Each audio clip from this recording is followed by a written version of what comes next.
وتوكل على الحي الذي لا يموت وسبح بحمده وكفى به بذنوب عباده خبيرا.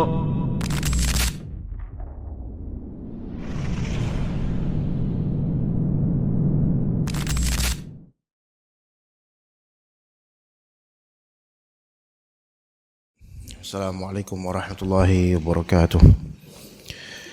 Innal hamdalillah nahmaduhu wa nasta'inuhu wa nastaghfiruh wa na'udzu billahi min shururi anfusina wa sayyiati a'malina.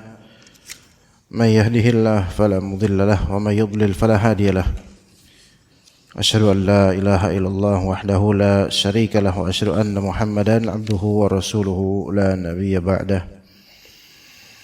Amma ba'd. Para ikhwah sekalian rahimani wa rahimakumullah, makin dekat kita menuju bulan Ramadan dan kita berharap semoga Allah Subhanahu wa taala memberikan kita petunjuk dan juga taufik serta kemudahan dalam beramal di bulan ini dan juga tentu saja di bulan Ramadan pastinya. Dan kita memohon juga kepada Allah Subhanahu wa taala semoga apa yang kelak kita lakukan di bulan Ramadan sesuai dengan syariat dan keridhaan Allah serta diterima olehnya dan menjadi ganjaran yang berlipat untuk keselamatan hari akhir kita kelak. Karena inti dari semua ini adalah supaya kita selamat di akhirat. Inti dari semuanya ini adalah supaya kita selamat di akhirat, supaya Allah Ta'ala memaafkan dan mengampuni kita, dan supaya kita dinaikkan derajat pahala di sisi Allah, supaya keluarga kita juga diselamatkan oleh Allah Subhanahu wa taala. Inti dari semua ini sebenarnya itu. Semuanya ujungnya sebenarnya itu. Jadi masalah-masalah berkaitan dengan keduniaan di bulan Ramadan itu masalah berikutnya atau masalah kesekian. Sementara yang paling awal adalah kita mencari ridha Allah. Pada pertemuan lalu di hari Ahad kita bahas tentang keutamaan umrah di bulan Ramadan yang disebutkan dalam hadis Nabi sallallahu alaihi wasallam kalau umrah di bulan Ramadan itu sebanding pahalanya dengan haji atau bahkan menyamai pahala ibadah haji bersama Rasulullah SAW. Jadi menurut syariat ibadah umrah itu adalah berziarah ke Baitullah dengan melaksanakan tawaf mengelilingi Ka'bah sebanyak 7 kali, kemudian menunaikan sa'i yaitu berlari-lari kecil di antara bukit Safa dan Marwah, serta mencukur atau memendekkan rambut kepala. Itu umrah, sesimpel itu sebenarnya. Dan umrah adalah salah satu di antara ibadah yang paling mulia dan termasuk amal taqarrub, yaitu mendekatkan diri kepada Allah yang paling afdal. Dengan umrah Allah Ta'ala angkat derajat para hambanya. Dan Rasulullah SAW telah menganjurkan kita untuk umrah baik melalui ucapan maupun perbuatan beliau. Dalam hadis disebutkan al-umratu ilal umrati kaffaratun lima bainahuma. Ibadah umrah ke ibadah umrah berikutnya merupakan penghapus dosa di antara keduanya. Pahala suatu amal ibadah akan bertambah atau berlipat ganda apabila dikerjakan pada waktu-waktu yang mulia, sebagaimana pahala juga akan bertambah apabila dikerjakan dengan penuh kekhusyuan dan keikhlasan. Ya, jadi itu tentang umrah, dan kita memohon semoga Allah Ta'ala rezekikan ana dan antum untuk kembali umrah dan dimudahkan untuk beramal soleh di tanah suci pada waktunya biiznillah Ta'ala. Taib. Kemudian nomor 2 di antara fadilah dan keutamaan bulan Ramadan pahala ibadah puasa di bulan Ramadan lebih utama dibandingkan puasa di bulan-bulan lainnya. Imam Ibrahim An-Nakhai rahimahullah mengatakan saumu yaumin min Ramadana afdalu min alfi yaumin. Puasa sehari pada bulan Ramadan itu lebih utama daripada berpuasa 1000 hari di luar Ramadan. Ya, ini menurut Ibrahim An-Nakhai, salah satu ulama salaf. Puasa sehari di bulan Ramadan itu lebih utama daripada berpuasa 1000 hari di luar Ramadan. Jadi enggak bakal bisa mengalahkan. Kita Ramadan insya Allah punya 29 atau 30 hari. Setiap single satu hari itu nilai dan value-nya itu lebih baik daripada antum berpuasa 1000 hari. Walaupun puasa Arafah. 1000 hari. Puasa satu hari Ramadan lebih afdal daripada itu. Di antara sebaik-baik puasa sunnah, puasa Daud.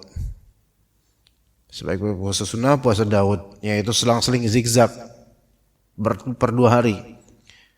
Sebanyak apapun antum misalnya 330-an hari dibagi 2 misalnya, berarti mungkin 100 berapa gitu ya. Mungkin 160 atau berapa itu, atau 150 sekian hari antum puasa dalam setahun. Dan ternyata itu tidak cukup untuk menyamai satu kali Ramadan, puasa Ramadan. Lihat value-nya bagi Ibrahim An-Nakhi. Nilainya ini pun menurut beliau bisa aja lebih afdal daripada 1000-an. Ini hanya taksiran aja bahwasanya saking enggak mungkin disaingi dengan puasa sunnah, puasa Ramadan itu. Ya. Dan wa tasbihatun fihi afdalu min alfi tasbihah. Bacaan tasbih sekali pada bulan Ramadan itu lebih utama daripada 1000 kali tasbih di luar Ramadan. Ini menunjukkan satu kalimat zikir di bulan Ramadan yang antum ucapkan di bulan Ramadan pas di puasa atau malamnya itu taksiran 1000 kali lebih afdal daripada antum mengucapkannya di luar Ramadan, di sekarang misalnya. Ya bukan berarti kita tunggu Ramadan dulu baru kita tasbih, bukan gitu. Tetapi di sini untuk menekankan bahwasanya mumpung value-nya lagi tinggi banget, maka segera. Dunia materi barang, kalau lagi murah-murahnya, antum bakal grab cepet. Lagi jatuh harganya, beli cepet sebelum dia naik harganya. Nah di bulan Ramadan laksana model kayak gitu dan lebih ekstrim lagi sebenarnya. Kalau misalnya kita lihat sekarang harga emas di Antam berapa jemaah? Tahu nggak? Harga emas di Antam 3 jutaan. Kebayang nggak 1 gram 3 jutaan emas? Dulu ada nggak pernah kayak gitu sampai 3 jutaan misalnya? Itu 3 juta sekian dan itu pun harus pakai kuota atau antrian dulu. Jadi nggak langsung belinya dan ya takutnya hukumnya secara syar'i ini dipertanyakan lagi. Ya. Pas lagi kayak gitu ya mahal, mau beli ya susah. Antum kok mau beli ke teman-teman atau ke toko emas atau ke teman-teman yang memang jual emas, mungkin 1 gram sekarang udah 3,5 misalnya ya. Itu 1 gram dong loh. Buat nikah susah berarti sekarang tuh ya. Karena pakai berapa gram emas coba sekarang. Ya coba berarti kalau misalnya 5 gram emas, mas kawinnya 3,5 kali 5 berapa itu jemaah? 17 jutaan. Wah, belum resepsi, belum ini, belum itu. Baru emas doang. Ya. Ini lagi naik. Seandainya misalnya harga emas Antam turun drastis menjadi 1,8 juta yang tadi 3 juta. Kira-kira orang pada berburu enggak? Pasti pada berburu. Mereka betul-betul saling bersaing untuk mendapatkannya gitu. Karena lagi sangat murah. Nah sekarang ampunan Allah Ta'ala di bulan Ramadan lagi murah-murahnya. Dan pahala itu betul-betul diecer berlipat-lipat murahnya. Ya sampai 1 kali tasbih menurut beliau itu lebih afdol daripada 1000 kali lipat lebih afdol dibandingkan tasbih kita di sekarang hari di luar Ramadan. Wa raka'atun fihi afdalu min alfi raka'ah. Dan satu rakaat salat pada bulan Ramadan lebih utama daripada salat 1000 rakaat di luar Ramadan. Ini kata Ibrahim An-Nakhi dihikayatkan oleh Ibnu Rajab dalam kitab Lataiful Ma'arif. Ya. Memang ini bukan hadis Nabi, betul. Ini kalimat motivasi dari seorang tabi'in yang memang maksudnya adalah supaya kita giat beramal di bulan Ramadan dan setiap detail amal soleh kita walaupun cuma subhanallah wa bihamdih itu memiliki value yang tinggi ribuan kali lipat dibandingkan kita ucapkannya di luar Ramadan. Maka ini kesempatan emas betul-betul. Al-Imam Ibn Rajab rahimahullah melanjutkan, kata beliau, mengingat pahala ibadah puasa dilipat gandakan apabila dibandingkan dengan amal-amal ibadah lainnya, maka puasa di bulan Ramadan juga dilipat gandakan pahalanya dibandingkan ibadah puasa pada bulan lainnya. Hal itu dikarenakan kemuliaan waktu, dan puasa itu diwajibkan Allah atas para hambanya, yang Allah menjadikan puasa pada bulan Ramadan ini salah satu dari rukun Islam dan pondasi berdirinya agama Islam. Nah, kalau misalnya kita sholat berjamaah taraweh di bulan Ramadan 11 rakaat atau sholat sunnah di masjid, ya, maka kita melakukan something atau sesuatu yang in the right time, in the right place, yaitu di waktu yang tepat, di tempat yang tepat. Ya, kemudian amal-amal saleh lainnya, kita sedekah ke orang fakir miskin di waktu yang tepat dan untuk saluran yang tepat. Tapi untuk masalah amal soleh berupa mengeluarkan harta, yang paling afdolnya nafkah itu siapa? Bagi laki-laki, kata Nabi SAW, kata Allah Azza wa Jalla, yas'alunaka madza yunfiqun. Mereka bertanya, mereka tuh kudu menafkahi siapa, infak pada siapa. Qul ma anfaqtum min khairin falil walidaini wal aqrabina wal yatama wal masakin. Ya, katakanlah, apa yang kalian nafkahkan, infakkan dari kebaikan, maka untuk al-walidain, kedua orang tua kandung, wal aqrabin, yaitu kerabat, wal yatama, anak yatim, dan masakin, orang-orang miskin. Orang-orang miskin di nomor 4-kan oleh Allah di sini. Sebelumnya yatim dulu. Terus sebelum yatim siapa? Aqrabin, yaitu kerabat, anak, ya, adik, kakak, ya, kemudian paman, bibi. Ini bagi yang punya duit. Yang enggak punya duit ya enggak bisa nafkahin kan. Nah, yang pertama siapa? Al-walidain, orang tua kandung. Ya, orang tua kandung. Ini kan di luar siapa nih? Di luar anak istri. Ya, tadi anak bilang anak, bukan anak, yaitu saudara kandung termasuk kerabat. Ini di luar anak istri. Kalau anak istri nafkahnya wajib. Gitu. Ini pertanyaan, ini dari orang yang punya kelebihan harta. Kalau dia udah nafkahin anak dan istri secara wajib udah selesai, udah cukup. Punya kelebihan harta, disalurin ke siapa? Yang paling afdol pertama kedua orang tua. Kemudian yang kedua kerabat. Kalau kedua orang tua udah cukup, orang kaya orang tua kita, maka kerabat. Gitu. Sementara yang miskin ini tuh terakhir jemaah. Terus yatim. Yatim sebelum orang miskin. Karena lebih kesian, lebih susah dia. Yatim yang enggak punya uang karena bapaknya meninggal. Enggak ada yang nafkahin dia. Ya, makanya yatim miskin bisa jadi lebih afdol daripada nafkahi orang miskin. Udah gitu yatimnya miskin lagi misalnya. Tapi lebih sebelum dari itu, ini dulu orang tua kandung dan kerabat, walidain, wal aqrabin. Nah, di bulan Ramadan betul orang ngasih bantuan orang miskin, betul, bagus. Tapi kadang sebagian orang mengignore atau melupakan hak kedua orang tua dan kerabat, saudara, paman, yang dekat-dekat dari keluarga. Dekat di sini dekat secara nasab, secara keluarga. Enggak mesti harus dekat secara jarak. Ya. Maka kalau misalnya dia ada uang misalnya 300.000. Dari 4 opsi ini ada orang tua kandung yang juga butuh buat bukaan. kemudian saudara juga butuh buat bukaan. Ya bagus-bagus kalau misalnya dia bisa bagi 4-4-nya lah dikasih 300.000. Tapi nggak bisa harus pilih 1 atau 2 misalnya. Ya pilih urutan ini. Baiknya orang tua dulu dan saudara. Kalau saudara nggak bisa ya udah orang tua. Kalau misalnya cuma bisa satu pihak doang ya udah orang tua aja udah. Ini kalau sudah mencukupi anak dan istri.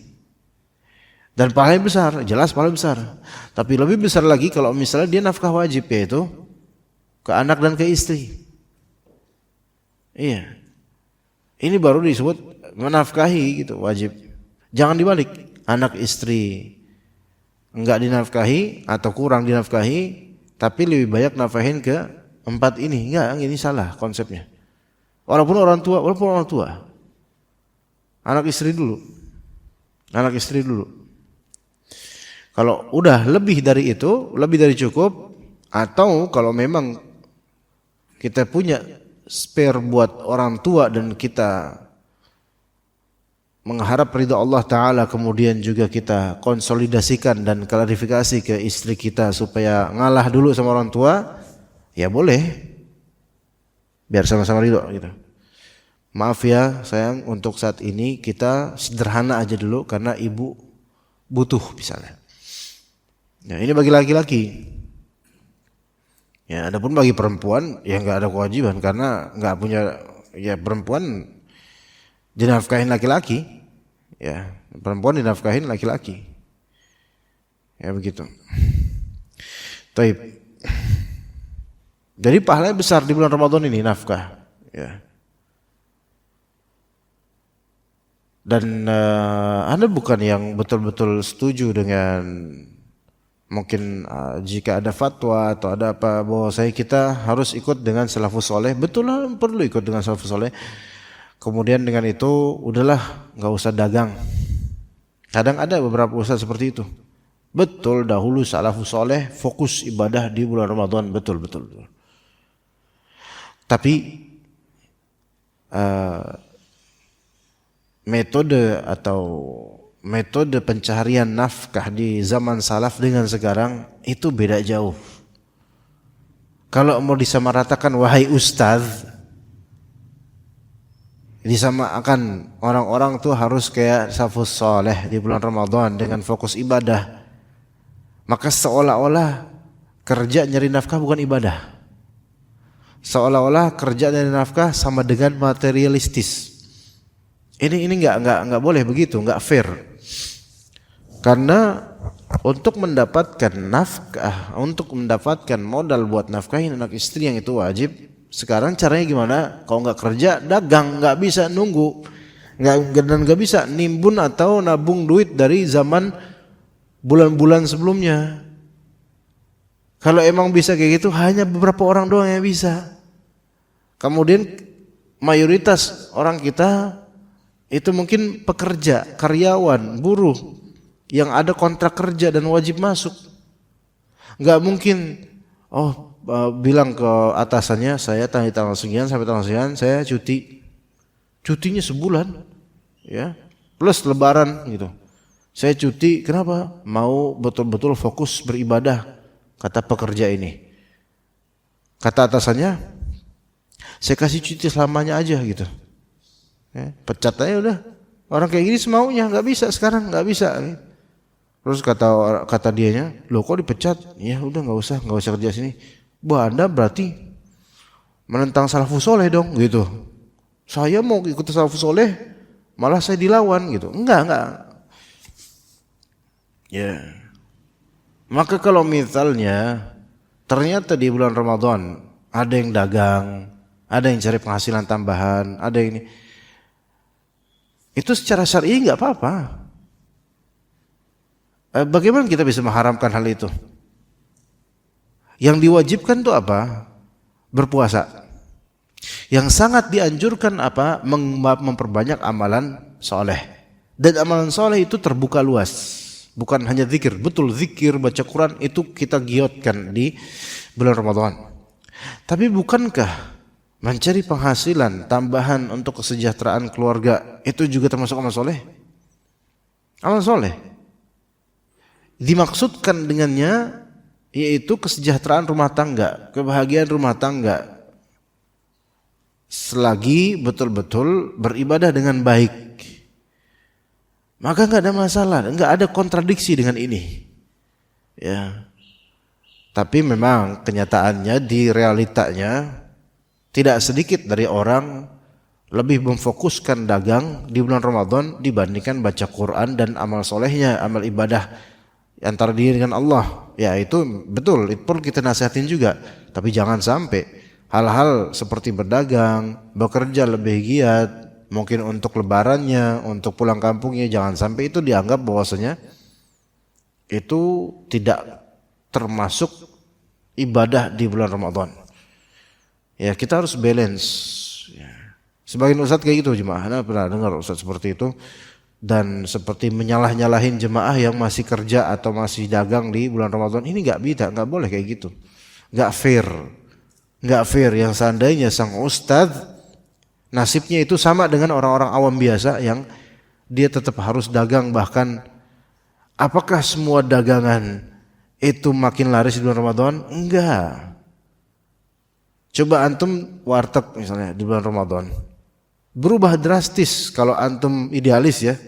Tapi kalau pakai hijab kayak gini, insya Allah lebih laris sih. Tapi ya itu dosanya seberapa Allah alam.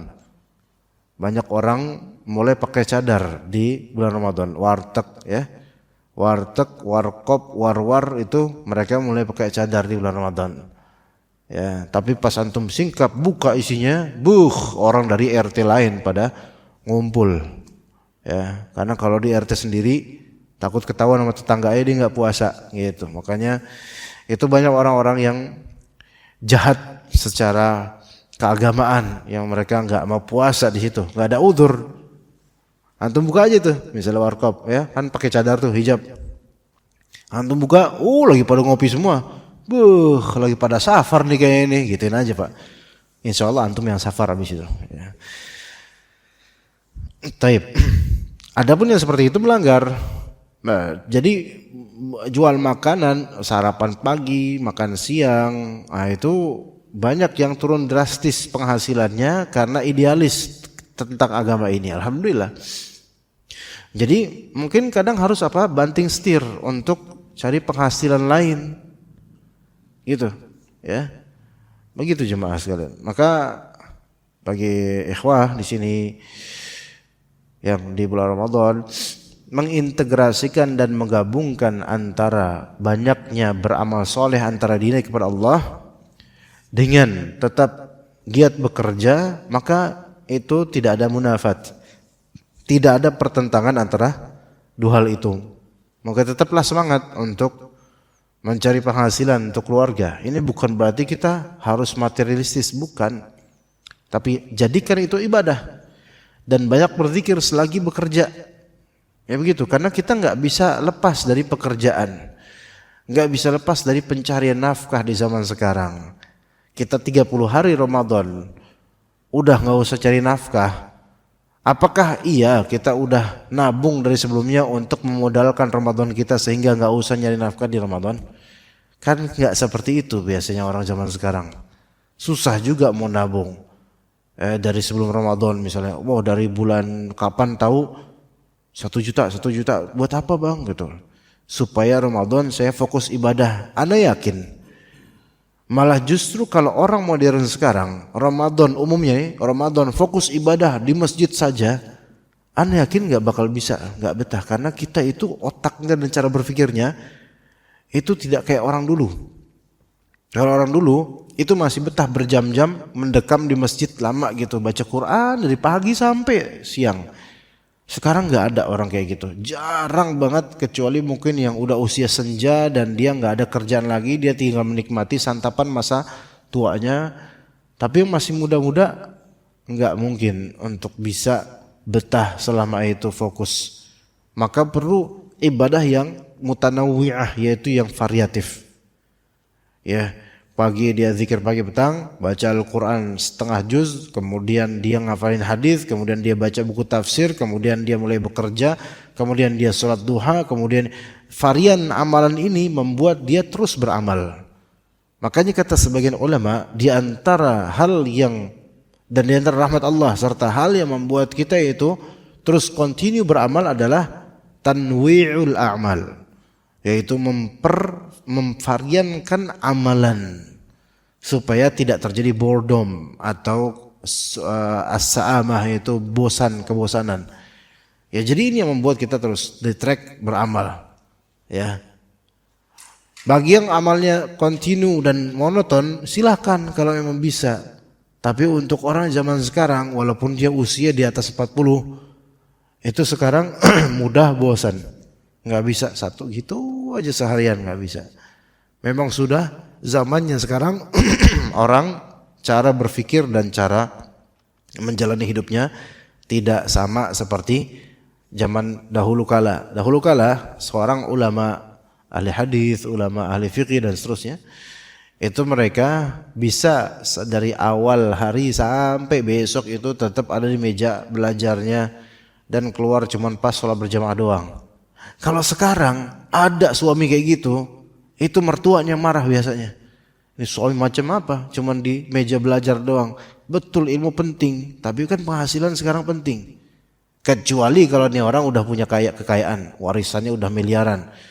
Dah itu gampang lah kalau itu mah. Ada nggak di antara di sini kayak gitu? Ahmad misalnya, ya. Nggak mungkin, kita harus keluar, harus kerja, cari sesuatu, cari. Dan itu termasuk bagian dari nafkah fi sabilillah, termasuk. Kata Nabi SAW yang maknanya seseorang mengikat hatab. Hatab itu kayu bakar. Ngumpulin, diikat, itu terus dipanggulin, itu lebih baik dan lebih hormat buat dia dibandingkan dia harus ngarepin orang dan minta-minta. Tuh lihat di sini, Nabi SAW nganjurin kita untuk berikhtiar dan usaha. Maka tidak ada pertentangan antara beribadah secara zat di bulan Ramadan dengan ikhtiar dan usaha. Semoga Allah Ta'ala berkati harta-harta kita dan usaha kita di bulan Ramadan.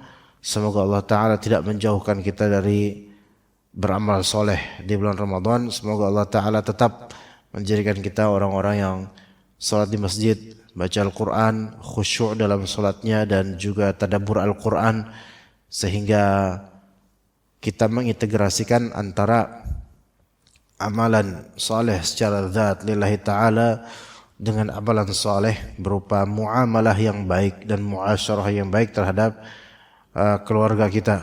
Dan seseorang ketika Allah Ta'ala titipkan pada antum beban hidup yang lebih besar atau lebih banyak, itu menunjukkan Allah tahu bahwasanya antum bisa. Dengan izin Allah Ta'ala antum bisa. Maka nggak boleh seseorang merasa bahwa saya beban hidupnya itu tidak sepantasnya dia dibebani seperti itu. Enggak. Manusia itu kalau dia tahu bahwasanya Allah Ta'ala itu maha bijaksana, maka segala takdir yang Allah berikan padanya itu pasti selalu baik buat dia, menjadi obat dan menjadi latihan serta pendidikan buat dia. Kalau misalnya kita punya anak lagi, nambah anak misalnya, dan kemudian beban bertambah dan seterusnya, itu menunjukkan bahwasanya Allah tahu antum tuh bisa gitu. Cuman kadang-kadang mindset kita memberikan pemblokiran terhadap husnudzon pada Allah Azza wa Jalla, dan kita menganggap saya nggak bisa menghadapi kenyataan yang Allah berikan gitu. Dan ini butuh mental dan butuh thiqah billah, percaya sama Allah Subhanahu wa taala. Maka di bulan Ramadan bagi di antara kita yang memang Allah Subhanahu wa taala berikan amanah yang lebih besar, beban yang lebih berat, itu bukan karena Allah Ta'ala ingin membuncitkan posisi kita, melainkan karena Allah tahu antum bisa. Allah udah siapkan buat antum sesuatu. Nah kalau udah disiapin terus kemudian antum malah justru mangkir dan gak merasa punya tanggung jawab dan seterusnya, malah berarti antum tidak menghargai kepercayaan Allah Ta'ala terhadap antum. Maka harus yakin sama Allah bahwasanya Allah tidak akan meninggalkan hambanya yang menjalani tugas dan peran dia sebagai hamba yang Allah beri amanah. Ya begitu. Baik, mungkin kita cukup sampai sini. Insyaallah kajian-kajian Kamis dan Jumat di bulan Ramadan akan terus berjalan, namun mungkin kisaran 30 menitan atau sekitar itu kajiannya. Ya bagi yang nanti mau sampai syuruk silahkan, tapi kajiannya mungkin hanya sekitar itu. Barakallahu fikum jami'an wa sallallahu ala nabiyyina Muhammad wa ala alihi wa sahbihi ajma'in. Subhanakallahumma bihamdika asyhadu an la ilaha illa anta astaghfiruka wa atubu ilaik. Assalamualaikum warahmatullahi wabarakatuh.